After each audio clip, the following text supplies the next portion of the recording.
namorada, daqueles que vocês convivem, daqueles que vocês estão dia a dia. Olhar nos olhos e sentir a sua consciência, dizer, nesta tarde eu fiz justiça naquele tribunal de júri, julgando de forma correta. A Bíblia, a palavra de Deus, que eu trago para vocês aqui, que disse Jesus Cristo, orientando aqueles que vão julgar, como Vossa Excelência vão julgar. Somos cristãos, alguns adoram Deus de uma forma diferente, Jesus, alguns católicos, outros evangélicos, mas o foco é Jesus Cristo e a palavra de Deus.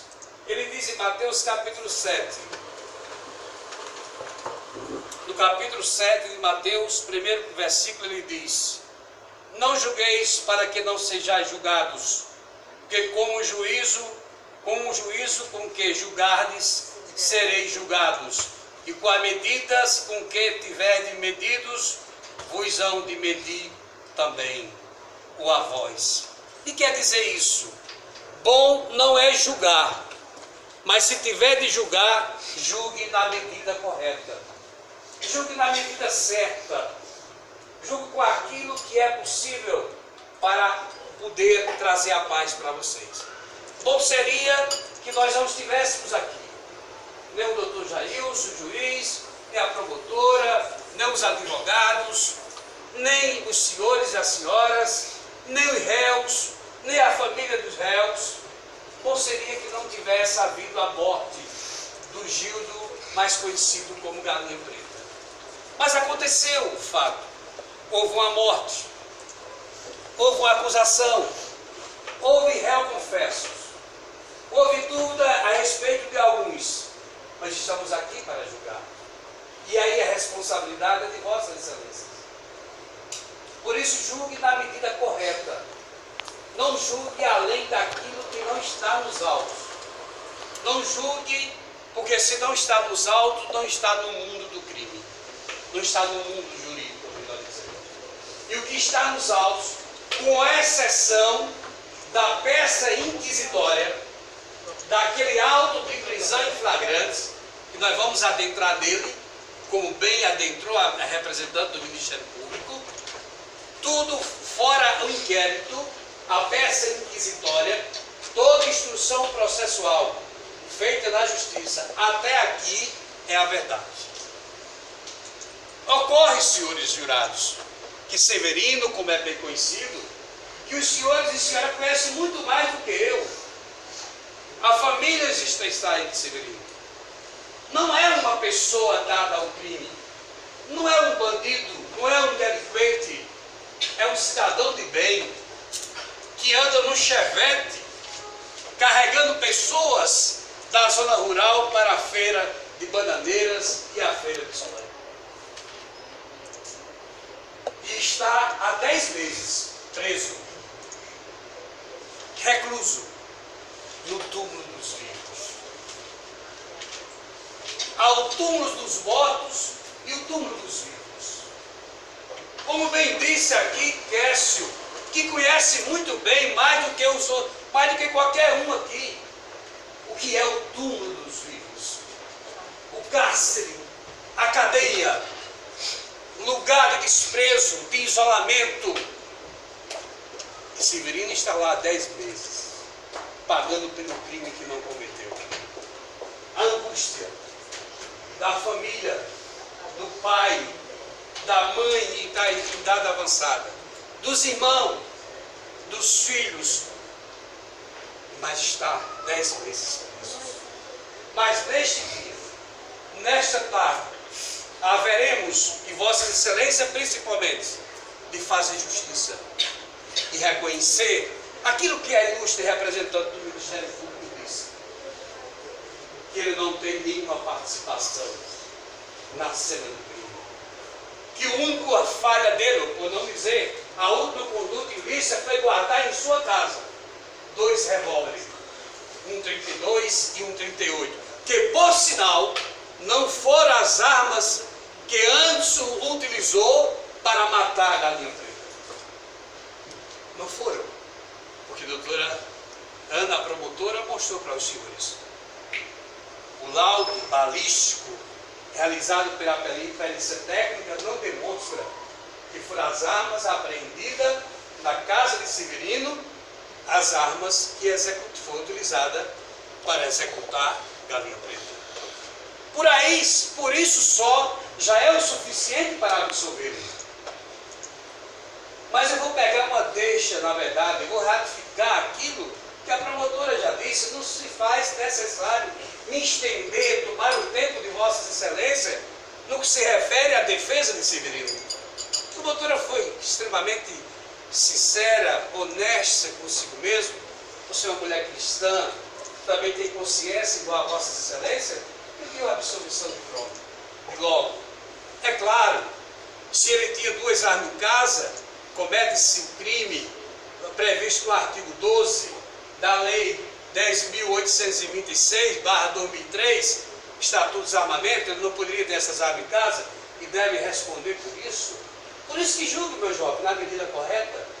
Segundo diz a Bíblia, junto com sua consciência, não podemos aqui absolver Severino do posse ilegal de arma, porque é fato, é verídico, ele tem que ser responsabilizado. A pena é de 1 a 3 anos, é posse, e evidentemente o vosso juiz, doutor Jailson, sabiamente vai poder proceder e deverá ser lançada uma proposta de suspensão condicional do processo pela doutora promotora e que ele vai aceitar. Agora, deixá-lo na prisão pelo crime que não cometeu, eu, Vossa Excelência, não vou fazer isso de maneira alguma. Só basta os 10 meses de angústia que esse homem passou na cadeia, porque não é uma pessoa acostumada a ser presa, não é um bandido, não é uma pessoa que é acostumada a dar trabalho à polícia, é um homem de bem, e não é fácil conviver dentro do presídio com pessoas que são acostumadas a estar preso, a saber as regras, a saber as normas do presídio. Por isso que eu chamo o túmulo dos vivos. O túmulo dos mortos é aquele onde Galinha Preta está. Não tem mais jeito. Pagou um preço muito alto, porque se envolveu com crime. Fez o que não deveria fazer. E o resultado é, quem se envolve com crime, cadeia ou cemitério? Ele não foi para a cadeia. Como disse Kessler, não quero entrar no mérito nem deu, por ter matado, supostamente ter sido o autor do crime do pai de Kessler. Mas foi para o túmulo dos mortos, uma cadeia muito mais profunda, sem volta. Mas o túmulo do vivo, aonde Severino está, é um túmulo que leva a pessoa também a perder a vida. O cárcere leva a pessoa à solidão, à depressão, principalmente quem nunca tirou cadeia. Para Kessler, me permita, Kessler, já é mais fácil conviver lá dentro. Já tirou 7 anos de cadeia. Mas para Severino, preso, injustamente, mas chegou a vez das senhoras e senhores fazer justiça. Dizer, não podemos aceitar uma acusação sem provas, sem indícios, né? sem haver, na verdade, indício de que ele participou, que ele fez alguma coisa para contribuir com a morte de Galinha Preta. E vou dizer para a senhora aqui, senhores, eu nunca vi, durante esse tempo de advogado criminalista, dos tribunais de júri que eu já fiz na Paraíba inteira, em Rio Grande do Norte, nunca presenciei 2 réus, no banco do réu, confessar com maior tranquilidade, com maior honestidade, confessar o crime, tanto Anderson como também o Kessler. E eu nunca vi também, nunca na minha vida, em um processo, no tribunal de júri, a palavra de um bater com a palavra do outro. Todos os acusados foram na mesma linha, no mesmo raciocínio. E nós não encontramos aqui ninguém acusando Severino. Não existe testemunha, não existe réu que acuse ele. Agora, me permita aqui dizer, e eu tenho que dizer, que infelizmente, a peça inquisitória, o auto de prisão em flagrante, realizado na delegacia, ela foi um álibi, ela foi uma criação fictícia. Até entendo que eu também fui delegado e sei perfeitamente como funciona na delegacia o procedimento inquisitório que vem do tempo da Inquisição, sem direito de defesa. Severino assinou sem saber nem que estava assinando. Até entendo que a Polícia Civil, na sua ânsia de querer dar uma resposta à sociedade bandeirense pelos crimes que estavam acontecendo e que a sociedade clamava por uma resposta, e quem tem que dar a resposta é a Polícia Judiciária, a Polícia Civil, começou agora a introduzir na mente dos agentes, delegados, um álibi, criar uma situação ao ponto de fazer Severino assinar um procedimento, um interrogatório, pelo qual ele não disse nada. Existe esse processo em 3 fases. Fases muito simples de entender. Primeiro, a fase inquisitória. O auto de prisão em flagrante. Severino ia para a Solânia, na sua moto, e realmente ele estava com dinheiro no bolso, é natural, mesmo sendo uma pessoa carente, mas sempre teve seu dinheiro, não é acostumado a deixar em casa, nem colocar no banco, que não tem conta no banco, coloca no bolso. Como ele disse, além de fazer transporte alternativo, é agricultor e sempre troca alguma coisa, é natural. O povo de Gamelas, o povo do Tabuleiro, o povo de Jaracatiá sabe disso, como é na zona rural, uma pessoa que não tem emprego, que não é aposentado, que é o caso dele, que não é proprietário de terra, teria que se virar para pagar a pensão dos filhos e trocar alguma coisa. E aí, com o dinheiro no bolso, vai para a Solânia, passa na parada. Ele, evidentemente, não tinha amizade com o Renato. O Renato está foragido, é? Me ajuda, porque são vários nomes e eu posso me confundir. Deu a carona, a polícia militar corretamente. O Renato tratava-se do indivíduo já procurado pela polícia, por fazer uma abordagem, e fez a abordagem correta. E aí conduziu os dois para a delegacia. E agora vem o delegado montando tudo para querer responsabilizar, além de Guécio e Anderson e Renato, que são os verdadeiros responsáveis pela morte de Galinha Preta, incluir também os demais pessoas inocentes que não vivem no mundo do crime. Engraçado que eles foram na casa de Severino e lá encontraram as 2 armas. Por isso que ele deve ser responsável pelas 2 armas. Ou seja, ser processado pelo crime de posse ilegal de arma. E, sabendo, essas armas foram realmente apreendidas, só que no exame não está demonstrando que foram as armas que mataram o Galinha Preta. Essa é a fase negra do processo. Essa é a fase que ninguém pode considerar.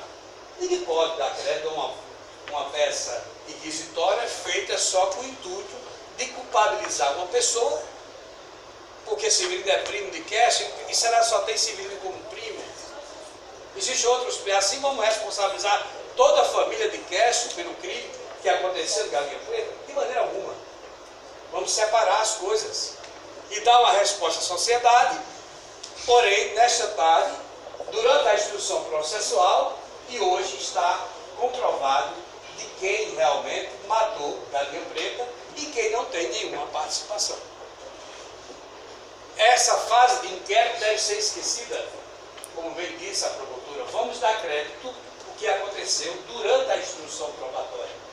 Na presença do juiz, na presença da promotora, dos advogados que acompanharam todo o depoimento e a conversa de Severino, a primeira vez no seu depoimento, que não se faz necessário ler para vocês ou olhar em mídia, assistir, que a promotora foi bem clara e ratificou isso, é a mesma coisa do que ele disse aqui. Acreditem, senhores jurados, que eu só tive um contato só com o Severino, na cadeia pública daqui, para pegar a procuração e dizer para ele que a partir daquele momento eu seria o advogado dele, sou o advogado dele, e que ele dissesse tudo aquilo que disse quando foi ouvido na presença do juiz.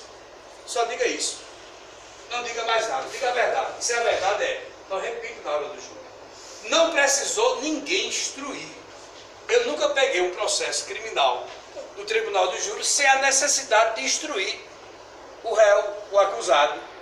E Severino não precisou, porque ele está com a verdade. E a verdade é, ele não participou da morte de Galinha Preta. A verdade é, ele tinha as armas em casa. A história, e é história com E, porque com H é história verdadeira, com E é ficção. A polícia civil criar uma situação, dizer que houve reunião para definir quem ia matar, e aqui, tanto Quércio como antes, foi contundente, foi sério, cometeram um crime, tem que pagar por isso, mas foram homem. Foram homem. Pode ser errado em outras coisas. Não me interessa que eu não as com ele, não os conheço. Mas aqui foram sinceros. Não houve reunião. A arma que Renato que antes matou o Galinha Preta, ele não sabia de quem era de Renato, não era de Quércio, e se fosse de Quércio, ele sabe muito bem que ele está preso. Não tem o que esconder.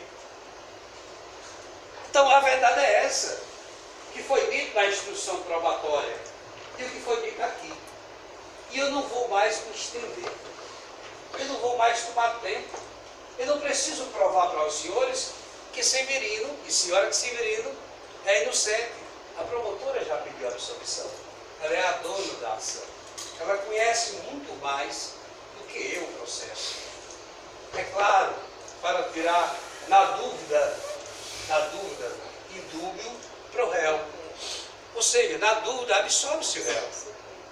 E seria injusto condenar um cidadão desse a um crime que não cometeu. Aí estão os autores, né? O intelectual, quem mandou, quem executou, o outro está fragido. Uma coisa impressionante, eu perguntei aqui há anos, porque eu não sabia que o Renato estava preso com ele. O Renato fugiu. Ele poderia ter fugido. Ele disse, não vou fugir. Não foi, não sei por que esse rapaz, esse jovem, está envolvido no mundo do crime, o Anderson. E lá a consciência dele, talvez ele, um ser humano, como é que se eu fugir, eu não vou ter o direito, a oportunidade lá no tribunal do júri, dizer a verdade. E pensou nos demais, dois jovens que estão ali, o Felipe e o outro, e Severino. Talvez se ele tivesse fugido, ficaria mais difícil para a gente. Ele não fugiu para quê? Para chegar e dizer a verdade. É um jovem, vai ser condenado, ou não, aí é com os senhores, para a defesa deles, e poderá se recuperar. Então eu nunca presenciei na minha vida, e eu vou dizer, este processo é o processo mais fácil que eu enfrento no Tribunal do Júri. Até porque não só pela a palavra da promotora que pediu a absolvição, mas pela consciência de Vossa Excelência. Todos vocês e a senhora conhecem perfeitamente Severino. Todos vocês conhecem. Muito mais do que eu, muito mais do que talvez a própria promotora. Então deixá-lo, condenar um cidadão desse por um crime que ocorreu, homicídio, tirou uma vida, não seria justo. E pense, senhores jurados, o sofrimento que esse homem vem passando durante 10 meses do túmulo dos outros. Portanto, eu encerro de maneira simples, de maneira transparente, sem precisar aqui fazer um teatro, usar palavras jurídicas em latim, ser eloquente, não precisa disso. É mais uma conversa sincera, uma conversa de uma linguagem igual à nossa, que é de Bananeiras, que é de Solânia, que é de Arara, na mesma região. Tenho certeza que os senhores irão fazer justiça. E justiça só não se faz condenando, se faz também absolvendo. E absolva, para que vocês possam absolver Severino hoje, nessa tarde. E que vocês possam chegar em casa, olhar nos olhos do seu familiar, da pessoa querida, e acima de tudo, dormir com as vossas consciências tranquilas. Que fez justiça, e a justiça é absolver Severino, porque nada demonstra sua participação no crime. Muito obrigado.